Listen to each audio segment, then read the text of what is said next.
మనకి అవసరం వచ్చినప్పుడు బద్ధ శత్రువులనైనా సరే మాట కలిపి మన దారిలోకి తెచ్చుకోవాలి.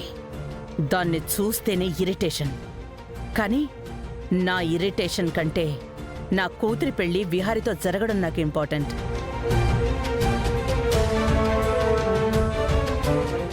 ఏంటి ఇంకా మీ సద్దుళ్ళు అవ్వలేదా? అయిపోయిందక్కా. కూర్చోండి. నా ఇంట్లో నాకు మర్యాదలక్కర్లేదు.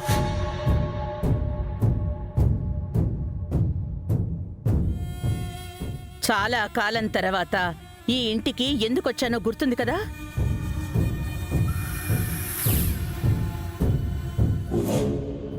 విహారీతో సహస్ర పెళ్లి జరగాలి, మనమందరం ఒకే కుటుంబంగా కలిసిపోవాలనే కదా వదినా. అలాంటి పెళ్లి ఇప్పటికే 2 సార్లు పీటల మీదే ఆగిపోయింది. మళ్ళీ ఎవరు వాళ్ల పెళ్లి ఊస ఎత్తట్లేదు.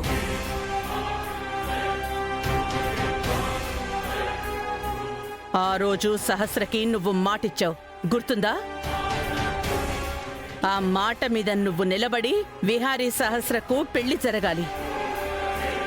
అలా కాకుండా సమయం గడిచిపోతూ ఉంటే, ఇచ్చిన మాటలు మర్చిపోతే నా కూతురు బతకదు.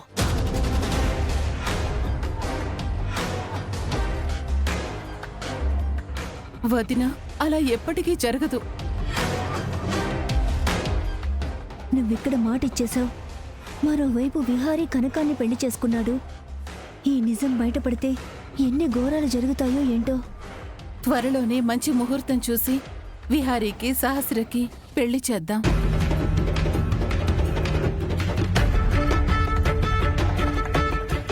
అది గుర్తు చేయడానికే వచ్చాను. మళ్ళీ మళ్ళీ చెప్పను. ఈసారి పెళ్లి జరగాలి. లేకపోతే జరిగే పరిణామాలకి బాధ్యురాలివి నువ్వే.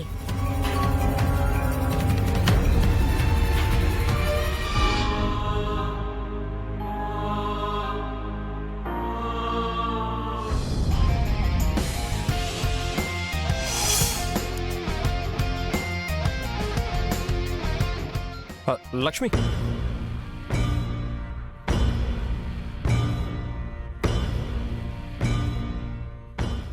లక్ష్మి 1 minute. ఈ సిచ్యువేషన్ నాకు చాలా ఎంబారసింగ్గా ఉంది. నేను ఎప్పుడూ ఇలా లేను.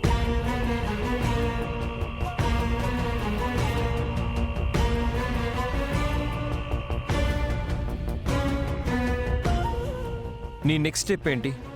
అసలు నేనేం చేయాలి? I don't have any clarity. You tell me one thing. నిన్ను వదిలేసి వెళ్ళిన నీ హస్బెండ్ తిరిగి వస్తారని నువ్వు బిలీవ్ చేస్తున్నావా?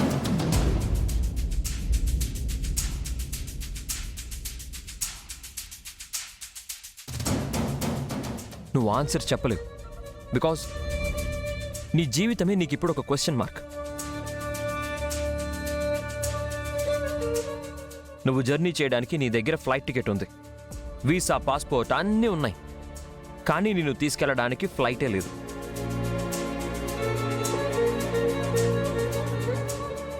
అసలు లేని జర్నీ కోసం రెడీ అయి కూర్చున్నావు. తోడు రాని అతని కోసం ఎదురు చూస్తున్నావు. అసలు ఇదంతా వేస్ట్ ఆఫ్ టైం.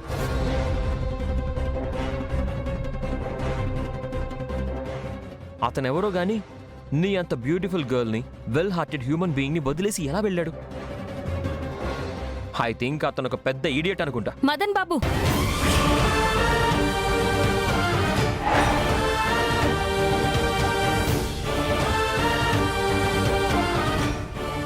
నా భర్త గురించి తప్పుగా మాట్లాడొద్దు.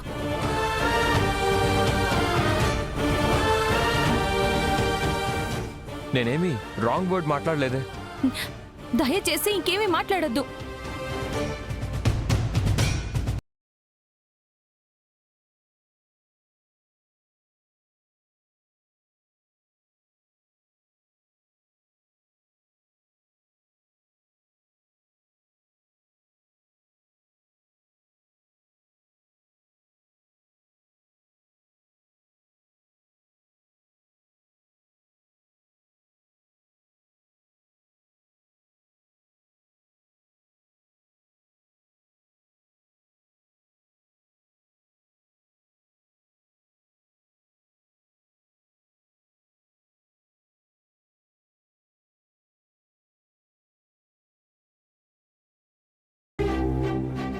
ఇంతకుముందు మనందరం తనని ఫోర్స్ చేయబట్టే కదా తన ఇంట్లో నుంచి వెళ్ళిపోయింది. పెళ్ళప్పుడు కూడా పాయిజన్ తాగింది. రే ఫస్ట్ తనకి టైం ఇవ్వు. తర్వాత తన డెసిషన్ ఏదైనా సరే ఆ డెసిషన్కి వాల్యూ ఇవ్వు. పద లక్ష్మి, ఆఫీస్కి వెళ్దాం.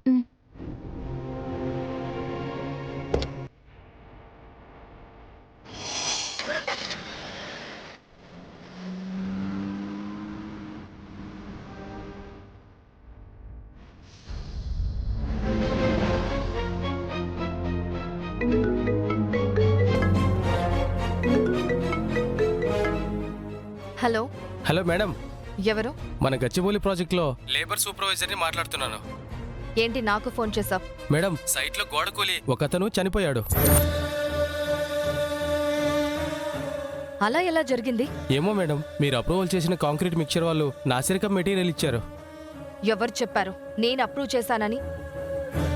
అది నా ప్రాజెక్టు కాదు. అయినా ఇప్పుడు మీ సీఈఓ ఎవరు? విహారి. ఏదైనా వాడే అప్రూవ్ చేసేది. దీని బాధ్యత కూడా వాడే. కానీ మేడం, నువ్వేం చేస్తావో నాకు తెలీదు. నీకు కావాల్సినంత డబ్బిస్తాను. వెంటనే ఆ చనిపోయిన వాడికి సంబంధించిన వాళ్లతో విహారీ మీద కేసు పెట్టించు. సార్ మీద కేసు అంటే వాళ్ళు పెట్టరేమో మేడం. నువ్వు రెచ్చగొట్టు. ఎలాగైనా సరే కేసు పెట్టమను. మిగిలింది నేను చూసుకుంటాను. నీకు రావాల్సింది కూడా నేను ఇస్తాను. అలాగే మేడం, మీరు నాకు ఇస్తానన్న డబ్బుల సంగతి చూసుకోండి, నేను మిగిలిన సంగతి చూసుకుంటాను.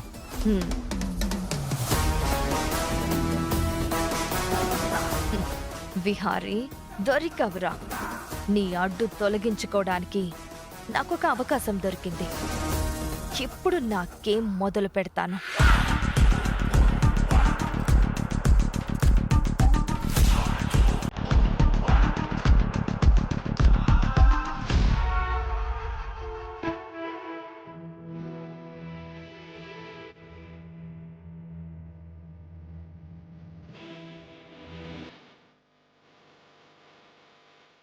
కనకం, ఏంటి విహారీ గారు?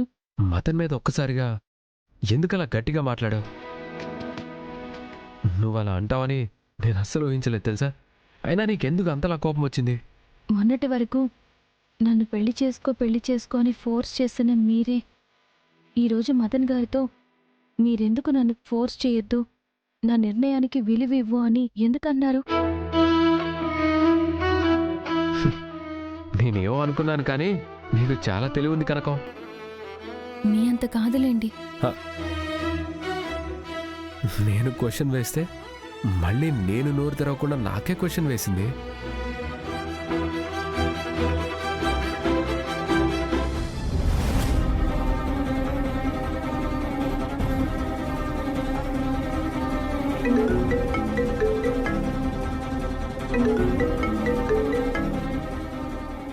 హలో, నేను మన గచ్చిబౌలి ప్రాజెక్ట్ ఇన్ఛార్జ్ రమేష్ని మాట్లాడుతున్నాను సార్.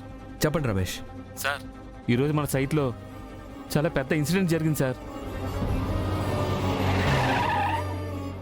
వాట్? ఏమైంది? సైడ్ వాళ్ళు ఒకటి కూలిపోయి పనిచేస్తున్న లేబర్ ఒకరు చనిపోయారు సార్.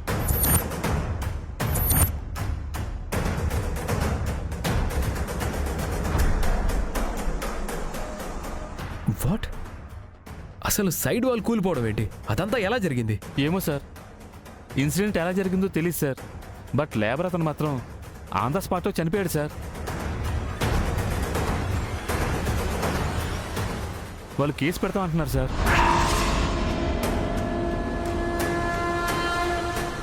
కేసు ఇవన్నీ కూడా ప్రొసీజర్ ప్రకారం యాజ్ పర్ లానే ఉంటాయి. బట్ ఇవన్నీ కాదు, ఒక ప్రాణం పోయింది. అసలు ఇలా ఎప్పుడు మన కంపెనీలో జరగలేదు. వాళ్ళు కేసు పెట్టినా నాకేం ప్రాబ్లం లేదు. బట్ మన కంపెనీలో పని కోసం వచ్చి అతను చనిపోయాడు. మేనేజర్ గారు మనం అతని కుటుంబానికి, అతనికి మనం అంతో కొంత హెల్ప్ చేయాలి. సరే, నేను వెంటనే సైట్కి వస్తున్నాను. అలాగే సార్. విహారీ గారు, ఎప్పుడూ లేంది ఇలా జరగడం ఏంటి? యా, మనం వర్కర్ సేఫ్టీ విషయంలో చాలా జాగ్రత్తలు తీసుకుంటాం. అయినా ఇలా జరగటం దురదృష్టకరం. పద, మనం వెంటనే సైట్కి వెళ్దాం.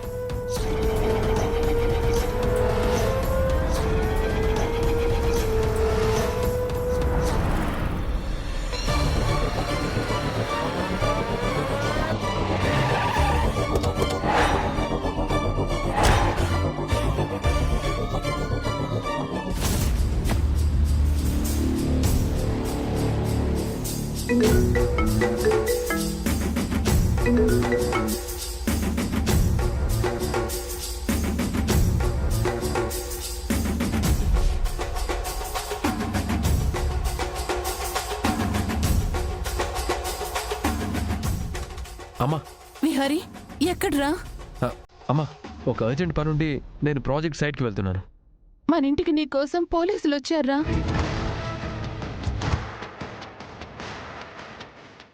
సైట్లో ఏదో జరిగి ఒక అతను చనిపోయాడంట.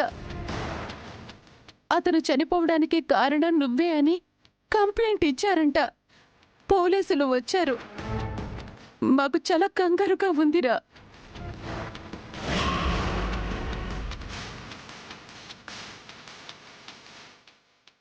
అమ్మా నువ్వేం కంగారు పడకమ్మా, నేను ఇప్పుడు ఇంటికి వస్తాను. త్వరగా రా నాన్నా.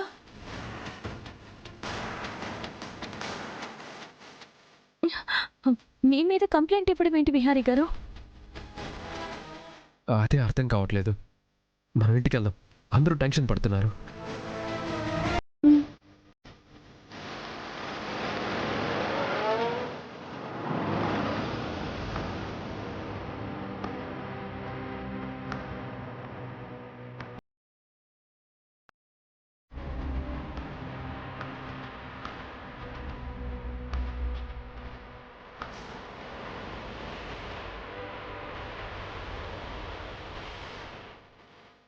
ఈ కంప్లైంట్కి మా మేనల్లుడికి సంబంధం ఏంటి? వాడి కోసం మీరెందుకు వచ్చారు? మేడం, బిహారీ గారికి సంబంధించిన ప్రాజెక్టులో ఇన్సిడెంట్ జరిగింది. కంప్లైంట్ ఇచ్చారు. బిహారీ గారిని విచారించాలి, అందుకే వచ్చాం. అయితే ఏంటి సార్, మా బావని విచారించడం ఎందుకు? ఆ ప్రాజెక్ట్ ఇన్ఛార్జ్ ఎవరో ఉంటారు కదా, అతన్ని తీసుకెళ్లి ఎంక్వైరీ చేయాలి. కానీ సరే మా ఇంటికి వచ్చేసారు. ఇది మా ప్రొసీజర్ మేడం.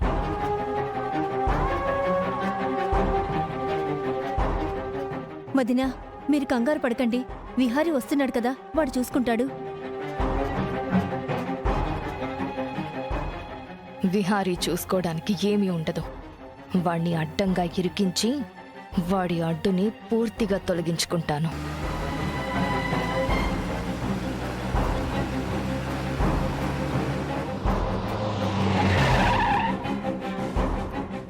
అదిగో విహారీ వచ్చాడు.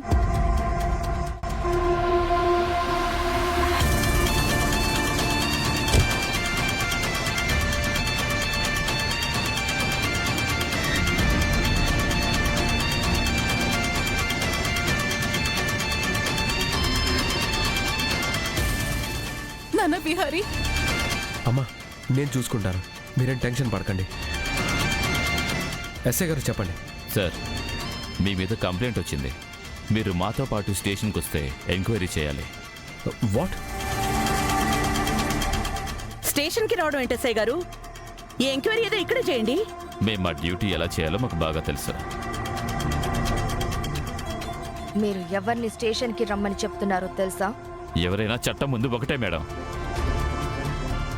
సార్, మాకు కోఆపరేట్ చేయండి, మిమ్మల్ని కస్టడీలోకి తీసుకుంటాం.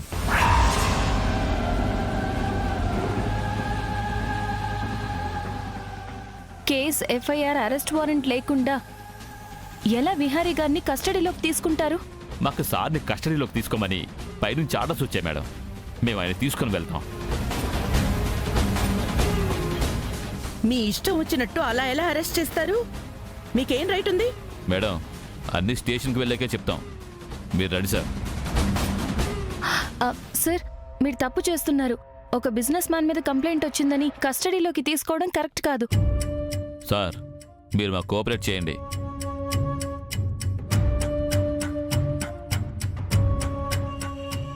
ఎస్ఐ గారు, మీరు చేసే తప్పుకి మీరు ఖచ్చితంగా కాన్సిక్వెన్సెస్ ఫేస్ చేస్తారు. మా డ్యూటీ మేము చేస్తున్నాం సార్. మా కోఆపరేట్ చేయకపోతే బలవంతంగా లాక్కొని తీసుకెళ్లాల్సి వస్తుంది. ఆ రైట్ మీకు లేదు సార్. ఎవరైనా ప్రముఖుల్ని అరెస్ట్ చేయాలంటే 41A సెక్షన్ కింద నోటీస్ ఇవ్వాలి. ఆ తర్వాత అరెస్ట్ చేయాలి. అమ్మా, ఆ సెక్షన్స్ అన్నీ ఈ కేసులో వర్తించవు. సార్, మీరు పదండి. నాన్న విహారీ, ఏంట్రా ఇది? అమ్మా మీరేం కంగారు పడకండి, నాకేం కాదు. ఎస్ఐ గారు, మీకు మా గురించి తెలియక చాలా తప్పు చేస్తున్నారు. మేడం, మమ్మల్ని బెదిరించకండి. మా ఉద్యోగం మేము చేస్తున్నాం. పదండి సార్. విహారీ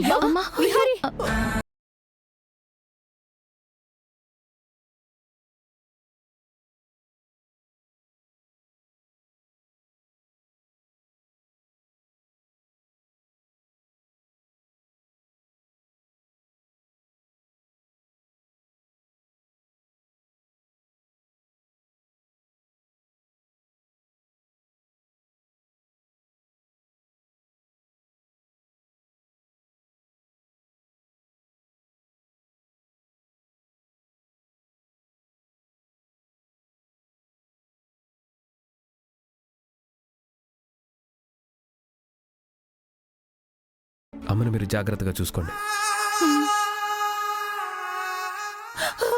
విహారీ అయ్యో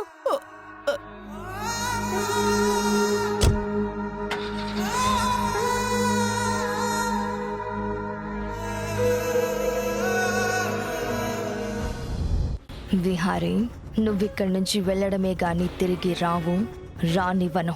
నిన్ను ఇటు నుంచిటే తిరిగి రాని లోకాలకు పంపించే ఏర్పాటు నేను చేస్తాను. విహారీ అయ్యో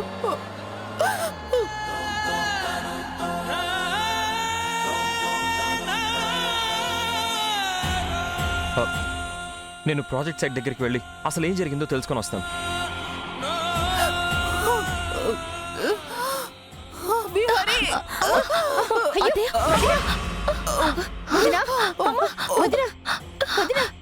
లోపలికి పదండి మెల్లగా.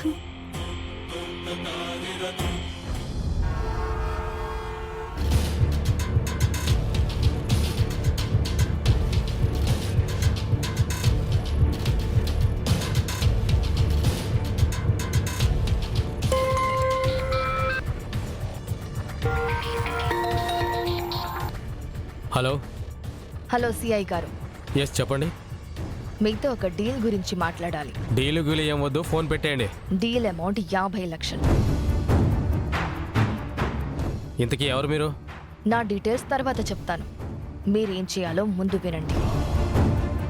మీ ఎస్ఐ విహారీ అనే బిజినెస్ మ్యాన్ని కస్టడీలోకి తీసుకుని మీ స్టేషన్కి తీసుకొచ్చాడు ఎంక్వైరీ చేయడానికి. అవును. వాణ్ణి మీరు ఎన్కౌంటర్ చేసి లేపేయాలి. మీరైతే ఏ సాక్ష్యం లేకుండా ఒక్క ఆయుధం దొరకకుండా ప్లాన్డ్గా చేస్తారని మీకు ఫోన్ చేశాను. అలాంటి పనులు మేము చెయ్యం. ₹1 కోటి ఇస్తాను. అయినా సరే నేను ఆ పని చేయను. 1 కోటితో పాటు ఎస్పీగా ప్రమోషన్ కూడా ఇప్పిస్తాను.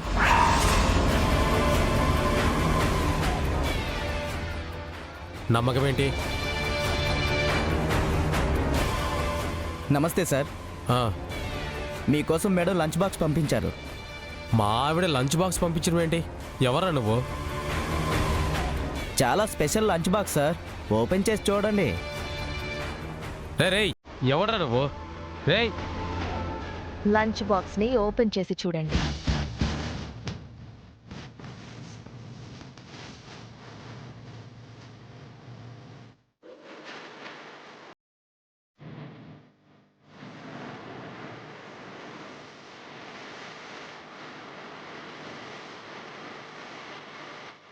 Hello madam. చూసారా? చూశాను మేడం. అది జస్ట్ అడ్వాన్స్ మాత్రమే. ఈ పని చేసి పెడితే నీకు ₹1 కోటి డబ్బులు, ప్రమోషన్ వస్తుంది. ఇంతకీ ఎవరు మీరు? నా గురించి మీకు అనవసరం. నేను చెప్పింది చేస్తే చాలు. మీరు బ్యాలెన్స్ అమౌంట్ నా ప్రమోషన్తో సహా చూసుకోండి. నేను విహారిని ఎన్కౌంటర్ చేసే పనిలో ఉంటాను.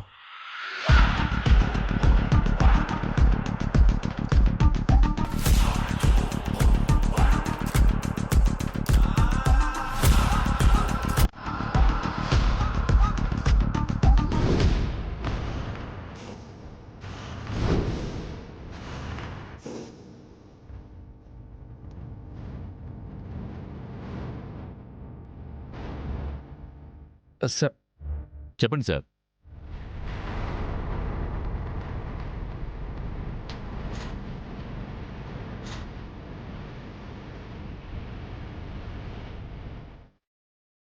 లే. సార్ ఏంటి సార్, ఏమైంది? నీకేం సమాధానం చెప్పేది? లే పైకి లే. పద సార్ పద, పద. ఎక్కడికి సార్? సార్ పద. సార్ ఏంటి sir? Sir hello sir hello. Sir sir sir sir sir ఏంటి సార్ ఇది? నన్ను ఎందుకు అరెస్ట్ చేస్తున్నారు? సార్ మీరు ఎంక్వైరీ అని నన్ను తీసుకొచ్చి సెల్లో పెట్టారేంటి? ఇక్కడ మేము అడిగే క్వశ్చన్లకి నువ్వు సమాధానాలు చెప్పాలి కానీ నువ్వు మమ్మల్ని క్వశ్చన్ చేయకూడదు. సార్ ఇది అన్యాయం సార్, మీరు చాలా తప్పు చేస్తున్నారు సార్. అరవకో.